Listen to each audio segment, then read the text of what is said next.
Hello, my name is Bevan Stanley. I was part of the adult trip at Keewaydin camp in Temagami, Ontario in the summer of 2024. One night we were sitting around the campfire and conversation turned to poetry. And one of the other members had a book of haiku and read to us from that. And at some point I recited this poem. Afterwards, somebody suggested that I make a recording of it, which I've never done before, so here's my attempt to do so. The poem is Ulysses by Alfred Lord Tennyson.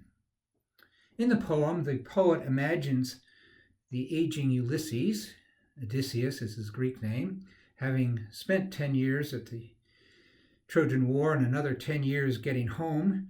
Now he's been home for a while and he's getting restless and older, and he imagines one more trip before he dies.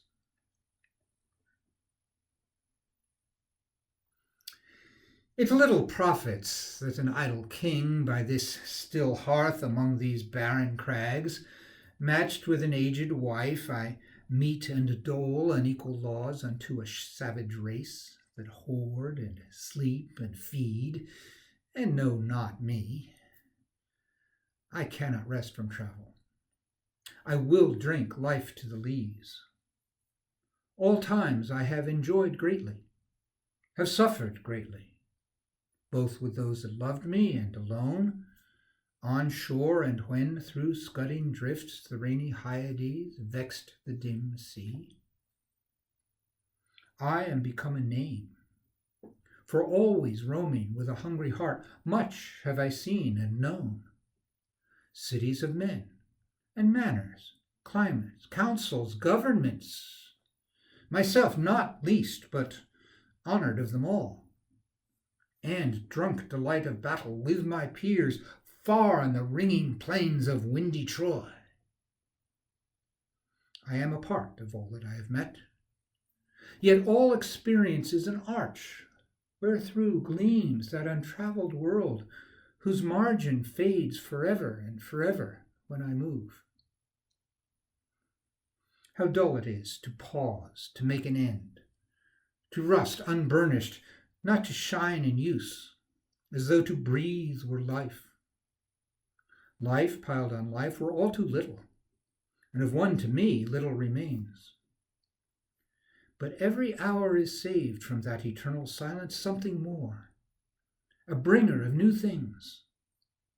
And vile it were for some 3 suns to store and hoard myself, and this grey spirit yearning in desire to follow knowledge like a sinking star beyond the utmost bound of human thought.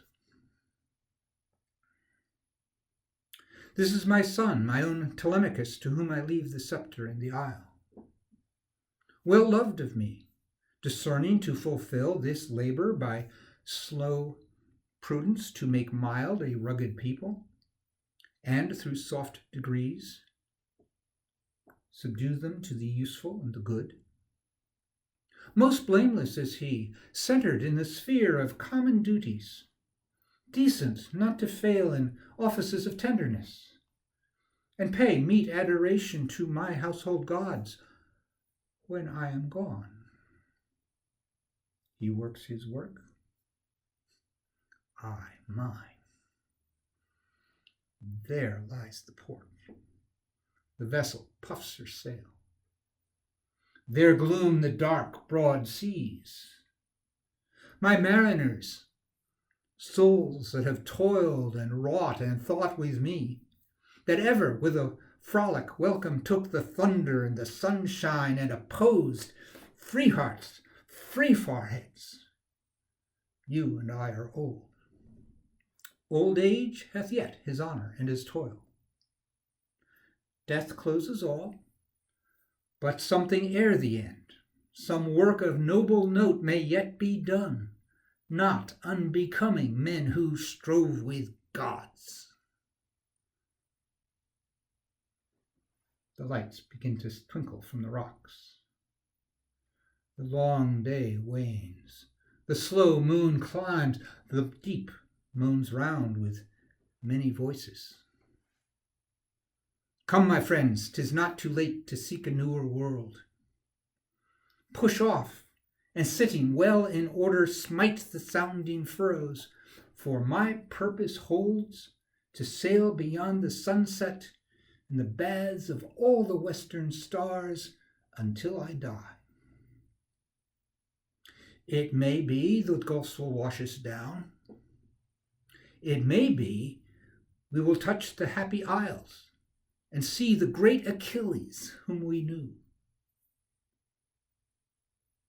Though much is taken, much abides. And though we are not now that strength which in old days moved earth and heaven, that which we are one equal temper of heroic hearts, made weak by time and fate, but strong in will, to strive, to seek, to find, and not to yield.